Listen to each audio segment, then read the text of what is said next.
My name is Anemone, and I lead the android resistance. This is a record of the battles I experienced, and my losses. I leave it here as a warning to myself. The machine lifeform attacks land far too close for comfort. I smell an acrid odor and know that some of my hair has been singed off. An enemy! Retreat for now! That's an order! That's my captain, Rose. I obey her without hesitation, running from the front as soon as I take out a few nearby enemies. Feet flying beneath me, I leap into the hastily built trench where my resistance comrades are gathered. How many battles is this now? The same sights and sounds, the same struggle of attrition. My resistant forces play the same war on repeat with no end in sight. I don't even remember why we're fighting anymore, but I must continue regardless. I must continue until one side or the other is dead. This looks bad, Shion. What should we do?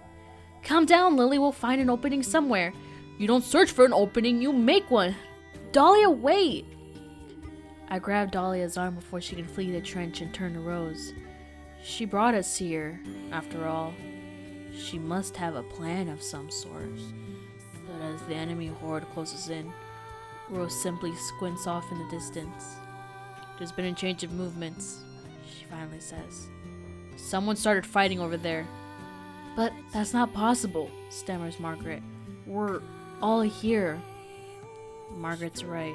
There's only 9 of us left capable of fighting the machines.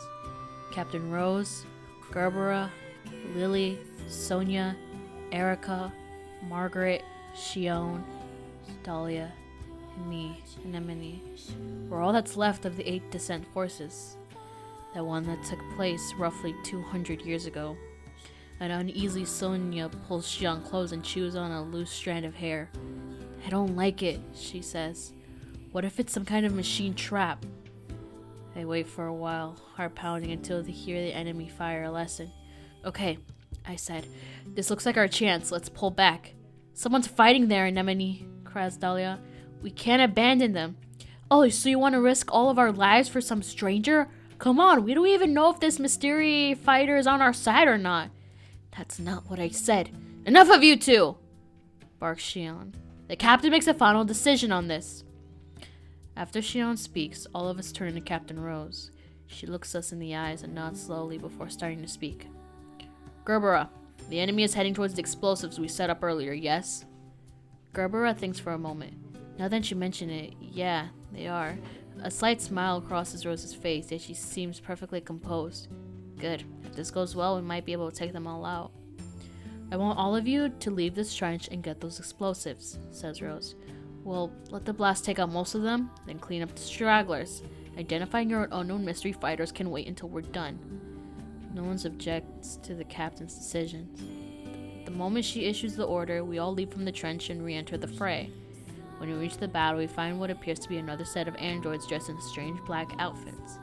Before they even know what's happening, we detonate the explosives, kill the remaining machines, and turn our guns in their direction. Alright, I say to the strangers. Start talking. Easy, says one of the mystery androids. We're on your side. We're new models rolled out as part of something called Project Yorha.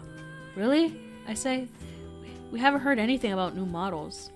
I probably speak with more bluster than necessary, but I have to make sure they're actually on our side. I don't think they're lying, necessarily, but I can't read their expressions thanks to giant goggles they wear. And frankly, a little caution never goes amiss in the middle of a war. We learn that the 4 androids refer to each other as number 2, number 4, number 16, and number 21. They also aren't in a hurry to share much more. Our mission is top secret, one of them says. That's why you haven't heard about us yet. I slowly draw my knife and attempt to gauge their reaction. So, in other words, no one will know better if I kill you right now? Stand down, Anemone, said Rose softly. No, cries Lily. She's right. We all seen how quickly the enemy is evolving. Who's to say these 4 aren't machines that just look human? My companions nod in agreement. This damn war has made us all suspicious.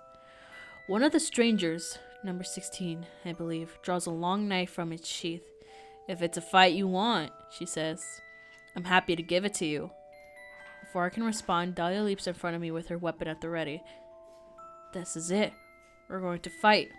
But just before the battle can erupt, an android called Number 2 steps forward. Wait, she says. There used to be 16 of us, says Number 2, but the others died during the descent. We're isolated and alone out here. Reinforcements aren't coming, and that means we have to finish this mission with the soldiers we have left. We don't need more enemies right now. What we need is allies. She finishes the speech with a soft sigh as if trying and failing to hold her emotions in check. I know that sort of voice. It's the voice of someone who still has hope, despite all the odds.